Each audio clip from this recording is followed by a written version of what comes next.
Is there restitution available to people like Kathleen Folbigg, who served 20 years and have now been found by the court not to have committed their offense? Well, yes, there is. It's a possibility now. You see, previously she was pardoned. Now, a pardon doesn't necessarily mean that you're entitled to file any sort of civil case. But when you're exonerated, which is what's happened to her, you are entitled to file a civil case, you're entitled to sue for damages, you're entitled to take that action. The difficulty is that it's often very hard to hit the meaningful milestones in Australia to receive a large enough sum of money that would in any way, shape or form make what happened to you okay.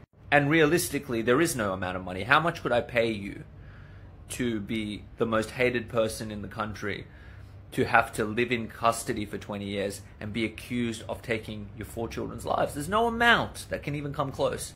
Many cases like this, the government will generally give what's called an ex gratia payment, which is just a sum of money that says, here, we give you this money. We don't accept we've done anything wrong, but here's this money just as a present. And it's sort of the attempt to resolve it. What that amount looks like, I don't know. But as I said earlier, there's no amount of money that will make it okay. Now, if she were able to somehow substantiate that there was malice involved, that there was some sort of prosecutorial misconduct, yes, she'd be eligible for quite a large sum of money, but it doesn't appear that's the case.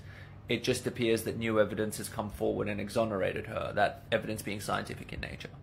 The best thing we can do as a society is remember that innocent people do languish in custody, that there are things like the presumption of innocence, and that she did not deserve to have her name tarnished, much in the same way as other people of that ilk, and that we should give her the most grace, the most respect, and the most kindness for all the rest of the days of her life.